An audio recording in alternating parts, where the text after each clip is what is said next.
નમસ્તે દોસ્તો, હું છું ચૌધરી મૃગાંશી. મારી ચેનલમાં આપનું સ્વાગત છે.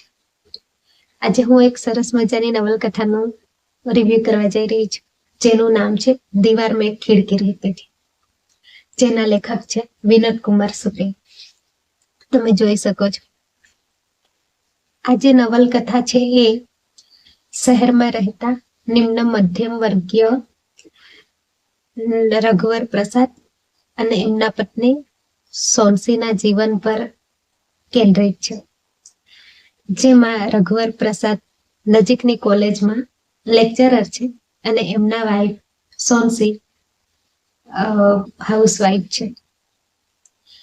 જેમાં રઘુવર પ્રસાદ પાસે કોલેજ જવા માટે બે વિકલ્પો હોય છે, ટેમ્પો અને સાયકલ.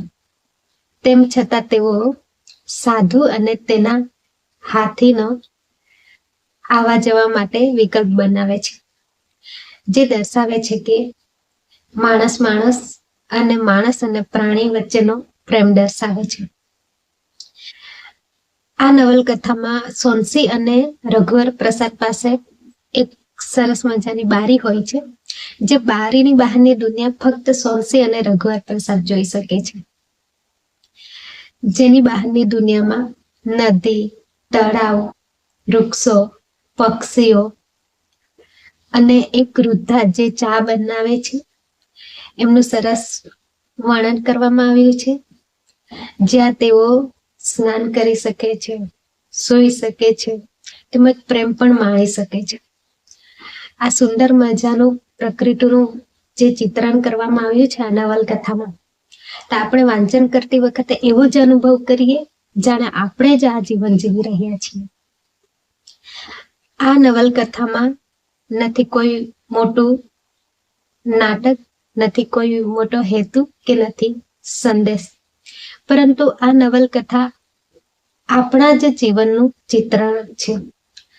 આપણા દેશના ઘણા લોકોનું જીવન આ નવલકથામાં જે રીતે વર્ણન કરવામાં આવ્યું છે એ જ રીતે જીવન ચાલી રહ્યું છે, જે દર્શાવે છે કે તમે ઓછી ભૌતિક સુખ સુવિધાઓમાં કે નાની નાની ક્ષણોમાં પણ તમે કેવી રીતે આનંદ માણી શકો.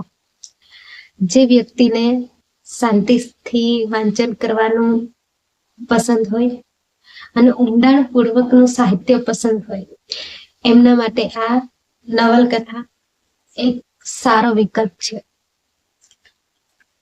તેમજ આ નવલકથામાં સાધારણ જીવન, પ્રેમ, પરિવાર અને સ્વપ્નને સુંદર ભાષામાં રજૂ કરવામાં આવ્યું છે.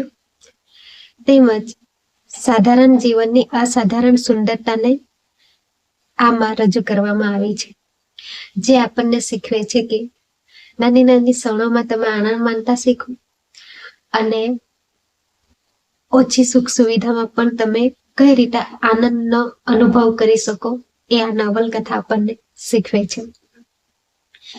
અને આ નવલકથામાંથી આપણને શું શીખવા મળ્યું આ હું મારા નેક્સ્ટ વિડીયોમાં તમને જણાવીશ. જો તમને મારો રિવ્યુ પસંદ આવ્યો હોય તો ચેનલને લાઈક કરજો, સબસ્ક્રાઇબ કરજો. ધન્યવાદ.